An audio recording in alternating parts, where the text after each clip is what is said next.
Okay, so my name's Christopher Keller. I'm a professor in the education department at Cameron University.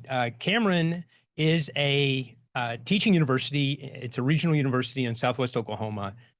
We graduate probably 50 teachers a year. We have an early childhood education program, an elementary education program, and then our secondary education programs have kind of shrunk. We've still got English ed, music ed, and social studies, but those are, one or two graduates a year. And so Oklahoma is facing similar challenges as some of my colleagues in the room in regard to instruction and our legislature. And so my presentation today is really a teacher education research. I've been teaching at the university for about 28 years. Well, I've been teaching for 28 years. I've been here since 2000. And I teach currently prior to being the director of our educator preparation programs and a department chair. I was a professor in our journalism and media programs. And so I've got a foundation in, is my audio okay? Can you hear me all right? This is what people have been knocking on the doors. I'm worried they're going to start construction right whenever I'm doing the presentation. So I'm glad you can still hear me. And so I was our student newspaper advisor, and I have focused my research on Paulo Freire's Pedagogy of the Oppressed, which I heard praxis today, and it brings joy to my heart. And fear effects in media. And as I transitioned into education, a lot of what I taught regarding media literacy found its way into my curriculum with my media and technology students. So I'm our primary instructional technology guy here. We have a department of about 10 with about 20 adjuncts. And so this is just the wall of text abstract for my research that we're working on right now. I've got some students who are going to be doing some projects with me starting in the summer, and this is the initial phase of it. The main part of this that I wanted to make sure that I covered today, because we are talking about literacy, of course, media literacy. And this is something I wrote my doctoral dissertation over, and I've just spent the last 25 years working in this area, is the ability to critically analyze, evaluate, and responsibly engage with mass media and information technologies. Now, there's a lot to literacy. I think especially if you paid attention today during our presentations. So the too long didn't read of what I teach my students in my media and technology class. Now, these are undergraduates. It's EDUC 3673, and every student who matriculates through our educator preparation programs, and many students who are seeking alternative certification in the state of Oklahoma, will take media and technology as one of their courses. And then certainly everybody who goes through our programs has to take it as the core curriculum. And so essentially this is what I teach. I try to anyway. I let my students know that our devices are hurting us constantly. Now, I don't mean necessarily that our phones are killing us. Now, although there is research that if you are on your phone too much and I'm not a science guy, so I'm an English teacher by trade. But the information that is carried on our devices, and this is exactly, I share this with my students the very first day of class, and we spend an entire semester in media and technology talking about the philosophy of media and the application of the tool sets that they're going to use as teachers. But more importantly, it's a critical discourse about that technology. I'm anti-technology in a lot of situations simply because of what I'll talk about today. Okay, so if truth is what we are peddling, if truth is what my students are engaging with, in our world in 2025, it's become increasingly difficult to figure out what true means. Right now, we have more media options than ever in our history to create and transmit information. Media carry information. When we talk about media, it's simply, and not to get into a discourse about this, but it's essentially the information is carried on the multiple media that we use as humans to communicate. And so with these magical devices that our students have, the vast majority of our students have access to this, all of the media is accessible. All media is accessible to our students. And this is a truncated version of my normal presentation, simply because the media sources that we have coming to us through our phones are fantastic. I mean, just Wikipedia alone, I teach my students how to download Wikipedia in my social media theory class. And you can fit all of Wikipedia minus the images on a thumb drive that you can fit in your pocket. And so if information, and this is what I tell my students, is power, and knowledge is actually power, right? We could do better as a society with all of the information that we have at our disposal. So you can find truth, I tell my students, and these are all pre-service teachers, but you got to work at it. And that's where the literacy component comes into play. I teach our teachers how to develop skills in assessing meaning and mediated messages. And so while I'm not a journalism professor any longer, and I don't teach media studies courses any longer, I am telling my students that they have to be very aware of the manipulations and the oppressive potential inherent to a mass media product that is produced and then sent out and disseminated across a wide arc, right? And so like regular literacy, media literacy is a construct that is required. It requires education. It requires us, and I am compelled to, as a technology professor, to transition this way. Okay, truth should not be that difficult to define. And this is coming from an English professor, right? There are going to be gray areas, but we should be able to identify what lowercase truth means. Meaning disinformation is destructive.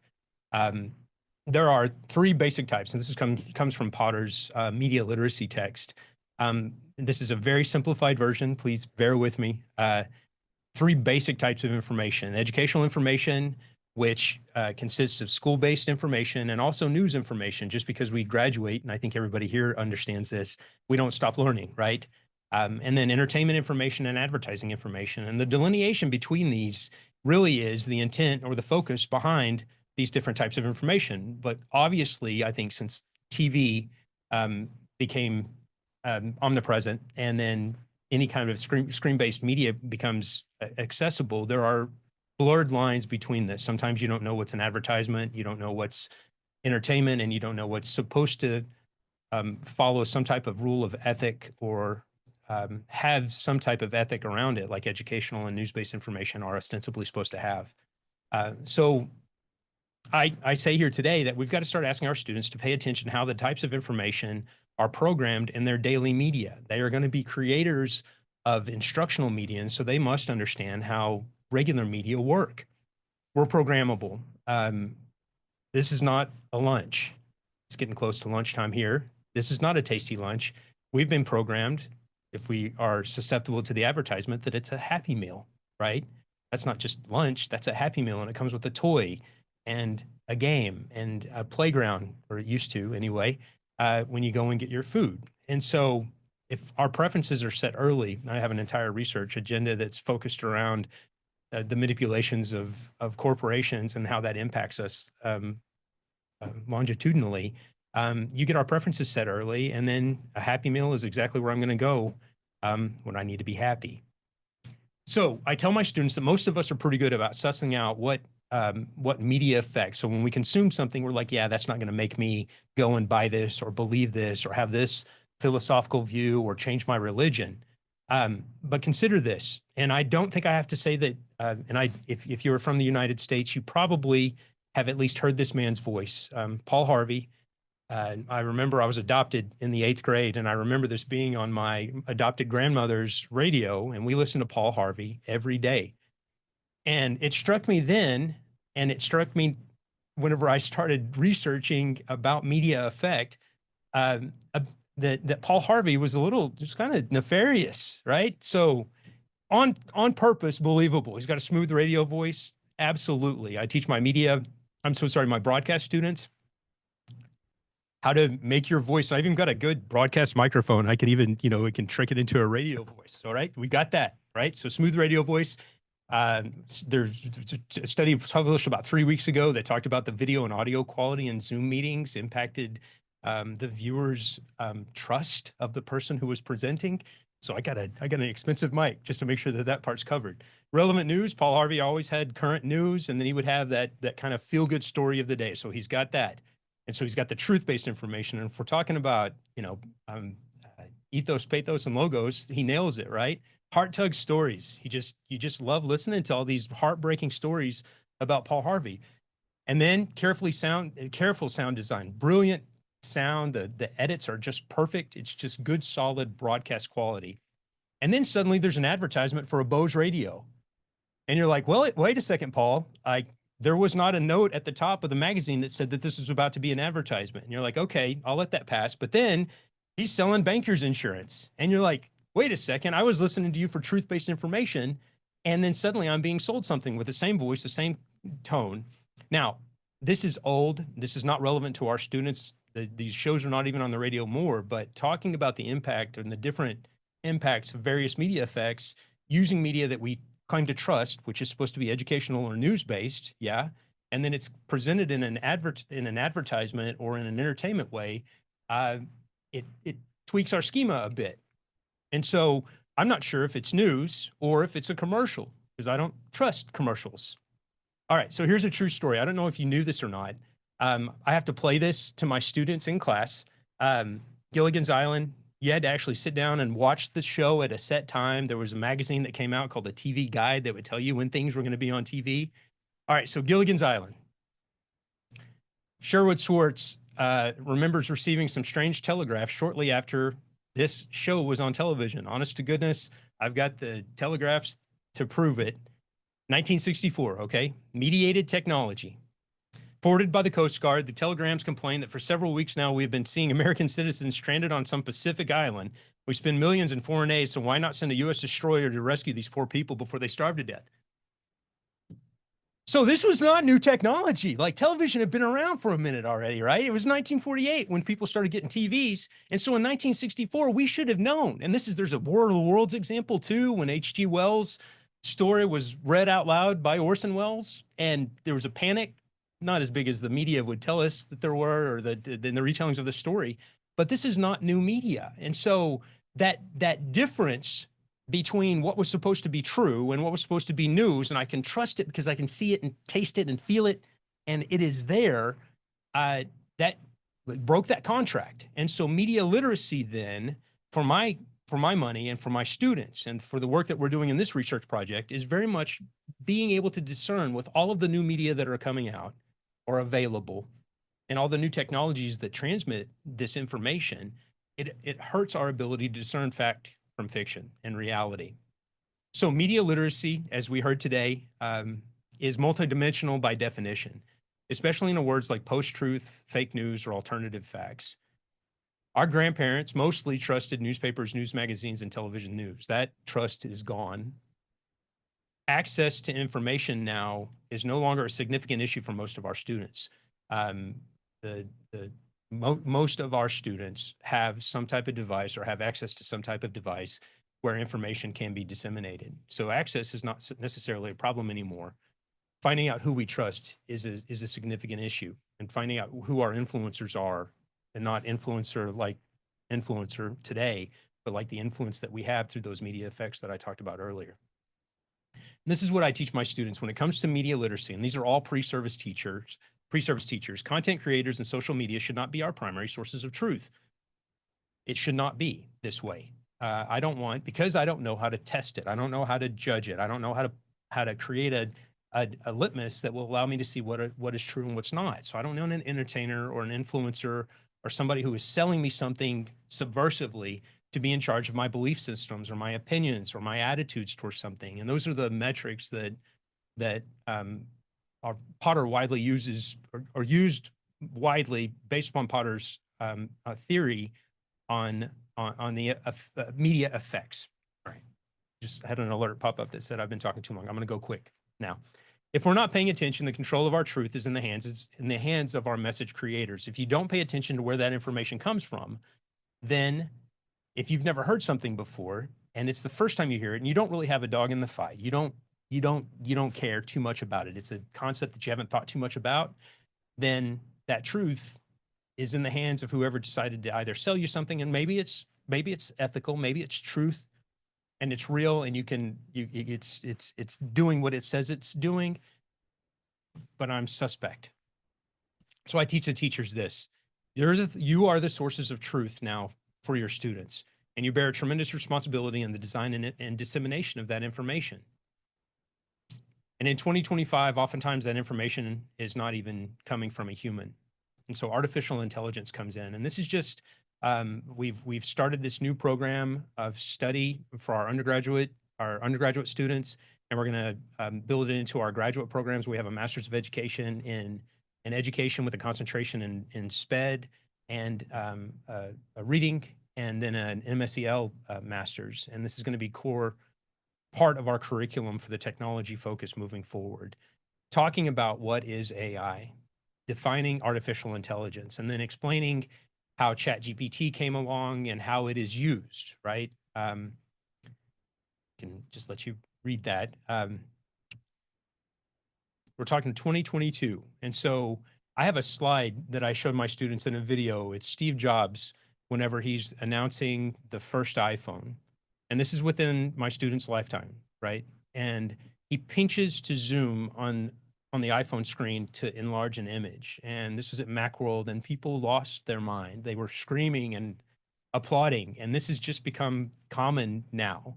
And so this technology has emerged in our lifetimes and is so ubiquitous now. This pinch to zoom is a perfect example of how a technology can emerge and be adopted and become truth.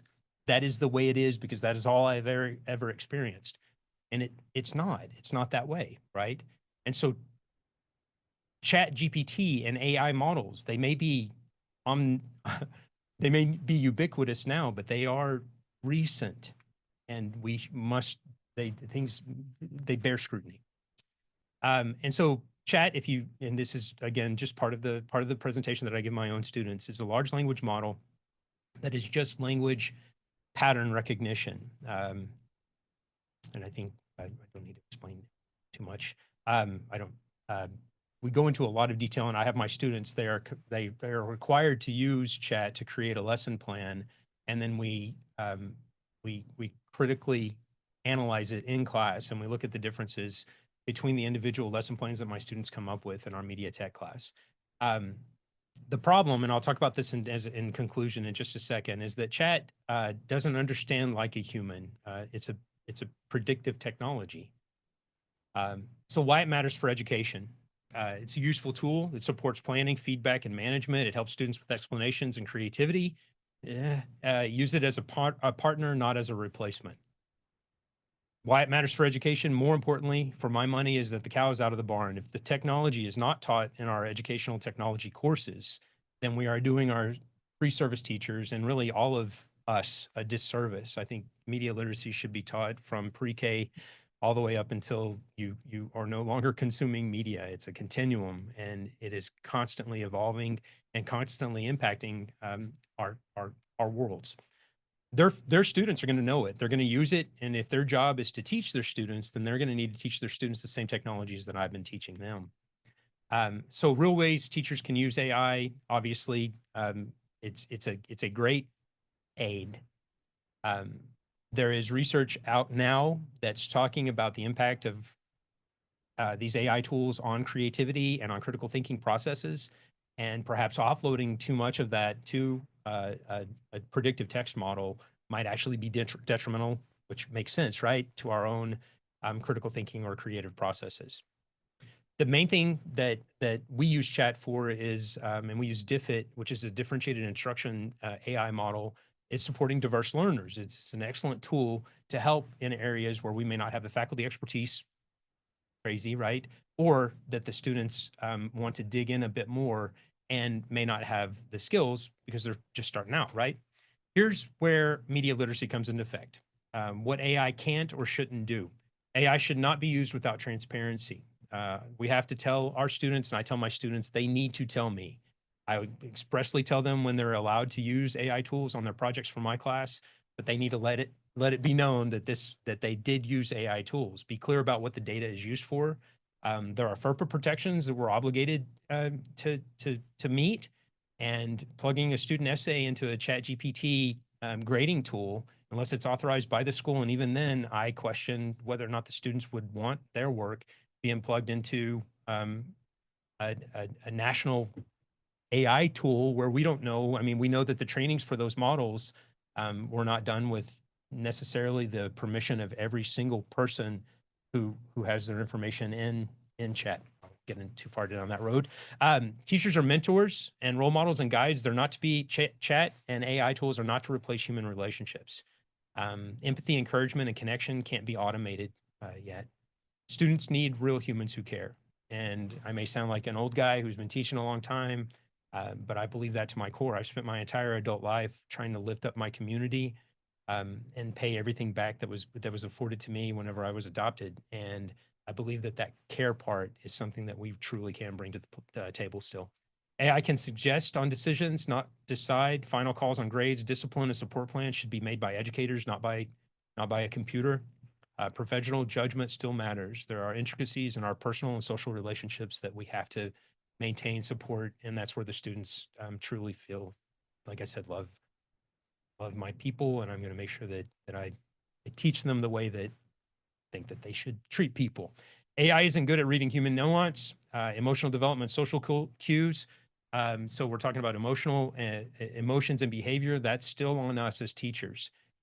Again, differentiated instruction, incredibly a valuable tool, but the individual needs that our students have cannot be replaced or mandated by a computer. Personalization is not necessarily deep understanding. Instruction should be responsive and human. Now, here's the big problem. Large language models may not be able to provide the level of personalization. Depending on how these LLMs are trained,